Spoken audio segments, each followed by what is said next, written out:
Hey, what's going on, guys?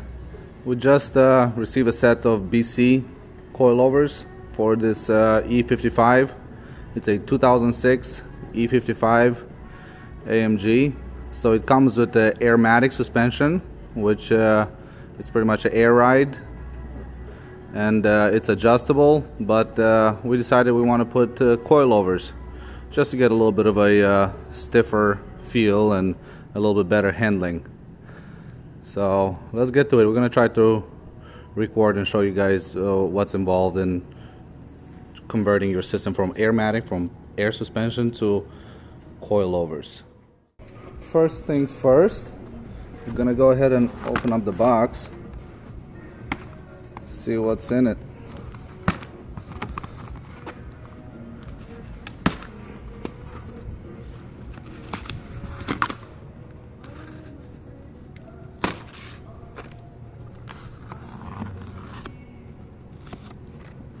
Let's see.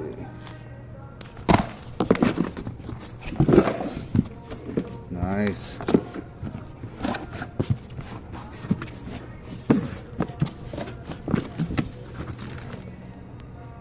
This is the product warranty and all the information. Oh, so I guess there is a difference. Oh, 306 E55. I was wondering if there's any difference between a 500 and a 55. Nice. So it looks like the fronts come with top hats, which this is really nice. Yeah, this is the fronts. Very nice. Fully adjustable. I want to say 36 way. And then the rears have independent. Spring is separate. Very nice.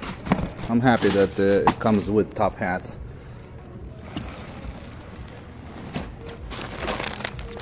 The wrenches.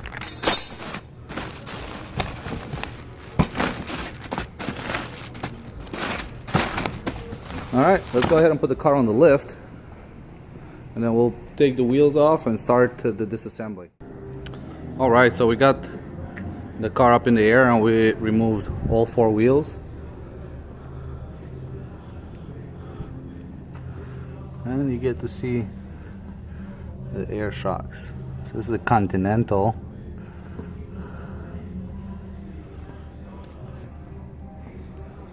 So there goes the bags. So in order to remove the bags, we're going to use the scan tool to depressurize the rear bags.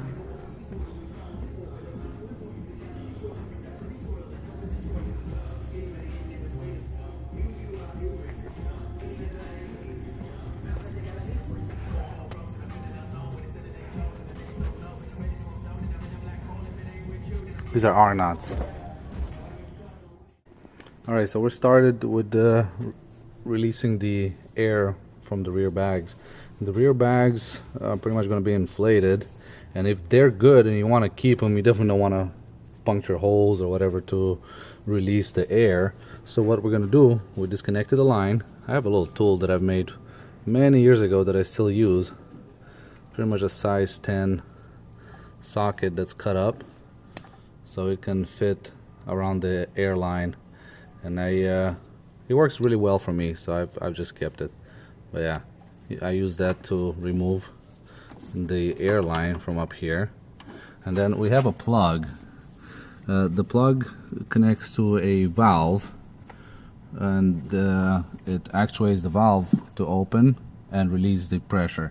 Now you can use a scan tool and go inside the suspension module and release the air.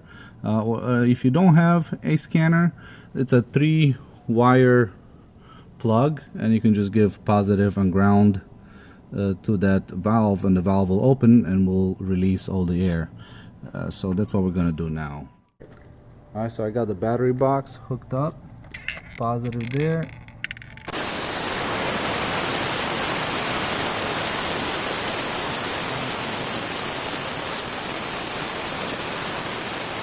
I have a plug that I'm keeping just for this job.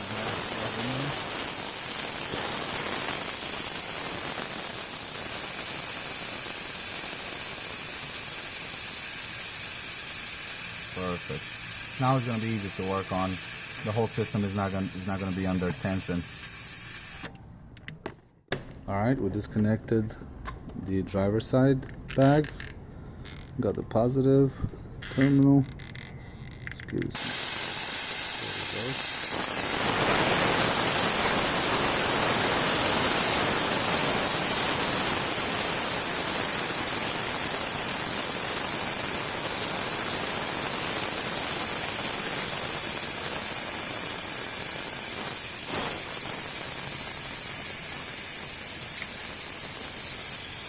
There we go.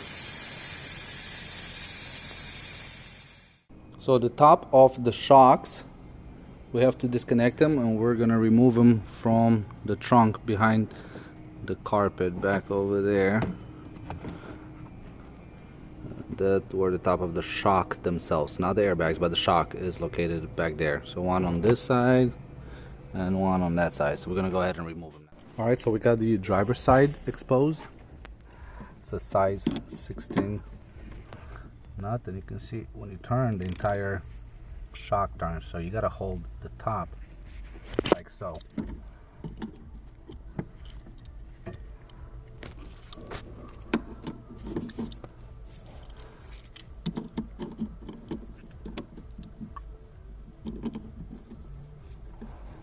So you gotta hold the top while you're turning the nut.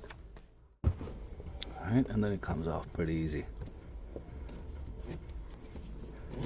There's a washer, and then the whole assembly just goes down. So we're gonna do the other side. We're gonna do the passenger side, and then we're gonna go underneath, drop the lower control arm because it also has to be replaced, and then remove the bag, the shock, and replace the lower control arm.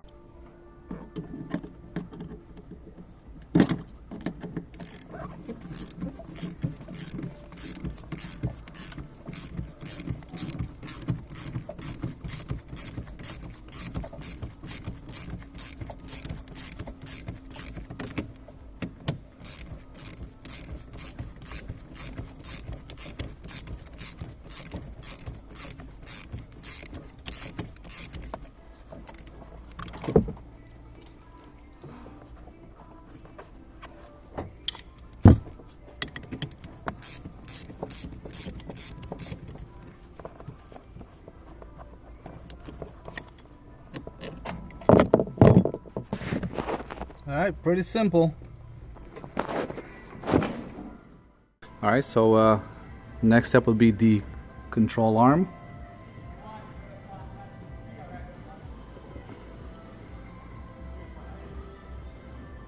We are replacing them with a set of control arms from my E350 that does not have air suspension, but it has just a regular coil spring. So these are required in order to run coilovers in the back. Reason for that is because the mount, the bottom of the shock is different, the bottom of the spring. So yeah, we have these 3 bolts here. It's ready to come out. Alright, so in order to access the bolt that connects to the subframe from the lower control arm, you must remove this back arm here so you can access the back. Now that requires a set of XZN socket sets. So this is a XZN112.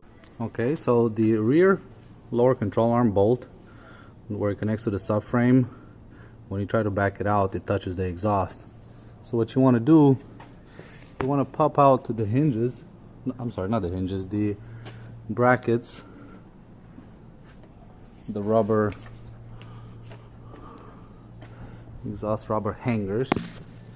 You want to just remove the hangers, and then the exhaust drops almost enough. You just got to put a little bit of tension in order to pop them out. I got that one out already, and working on this one. So here you see the lower control arm with the airbag, and the shock is off the car. Now the shock has this connector, and the connector runs inside the fender well, and it goes up in there. It's got a metal clip that you have to remove, and then you remove it the connector, and then pretty much you can put everything back. So this is about how the spring is going to look installed in the lower control arm. This is the mount for the top of the spring. The spring goes in one way. The flat side is on top, and this side with the rubber sits on the lower control arm. As you can see, this pretty much will sit in there.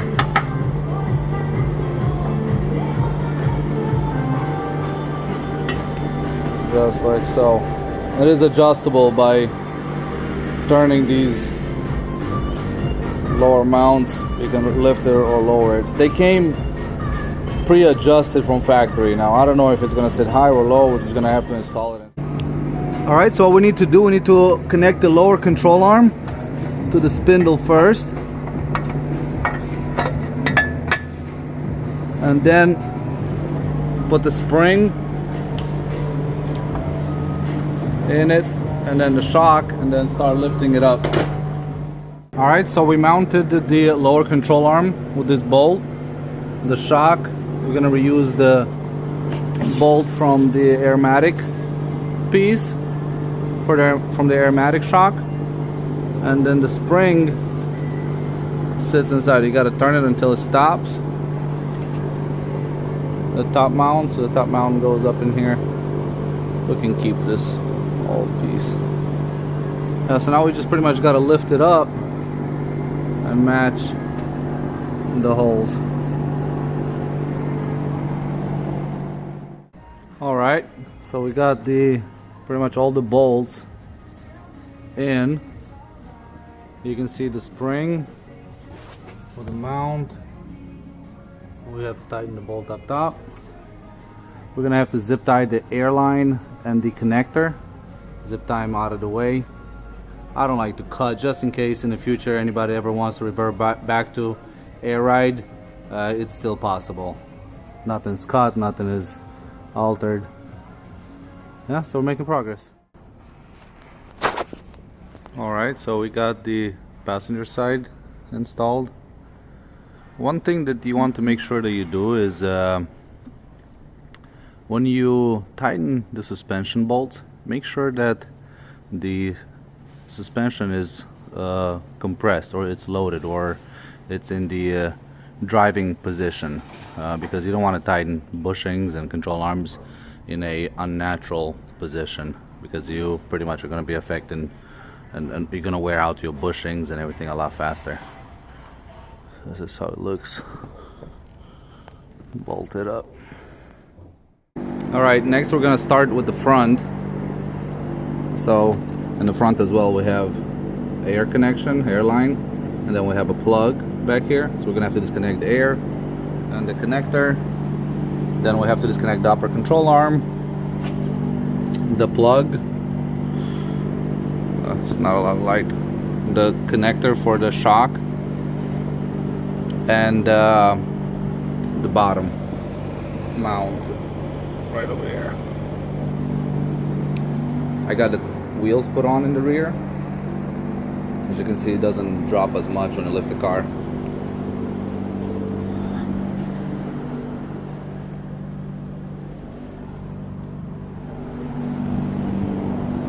Can't wait to test drive it.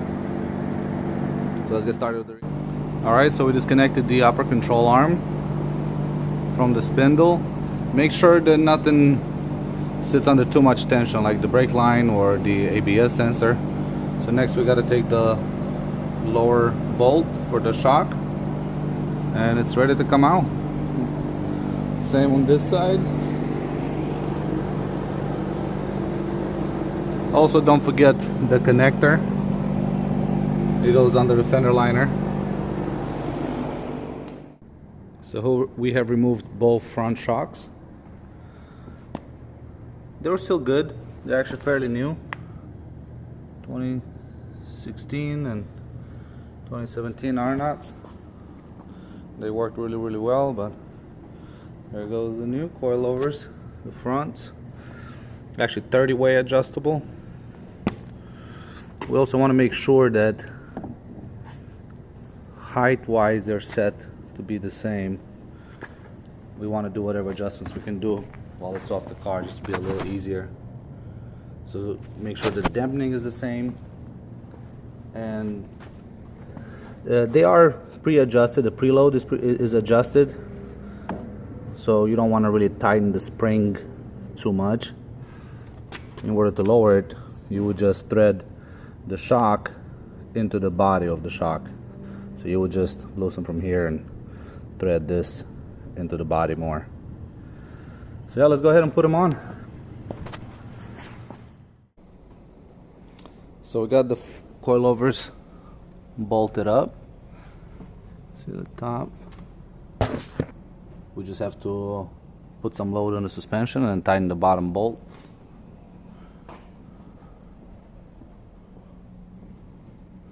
The top bolts are 12s. The nuts are 12s, size 12 millimeter instead of 13.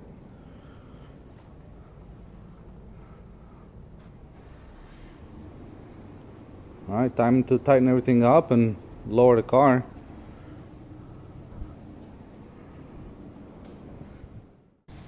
Alright, so we got the car down off the lift. As you can see, this is the height as soon as we dropped it off. So after a drive, I'm sure that it will settle just a little bit more. So this is the height that it came pre-adjusted from BC. Just don't forget to check everything, make sure you didn't leave anything loose, make sure you tighten everything.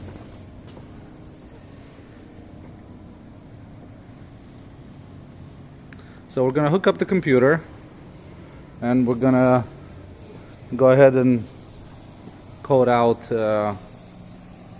the airmatic suspension.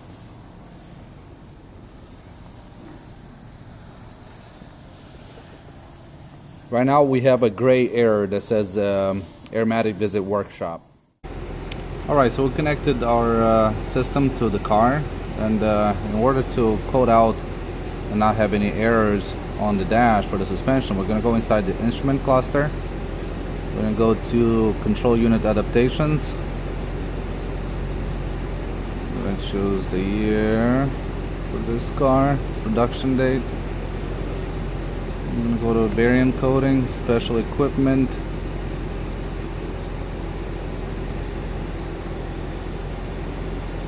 I've actually already done it to this car, but I'll show you guys what needs to be changed.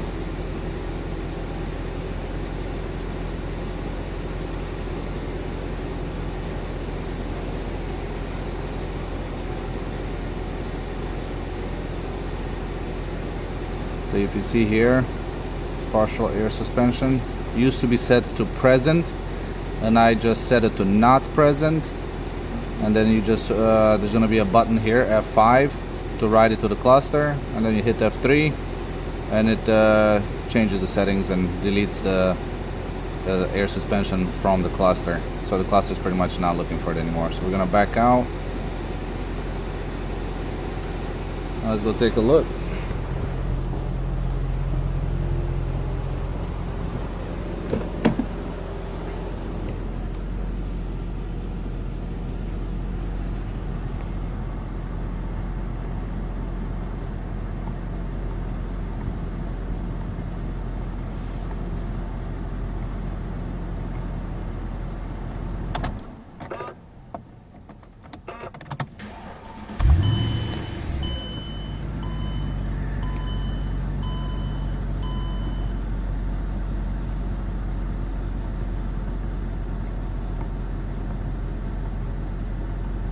Yeah, no suspension errors. That was a success.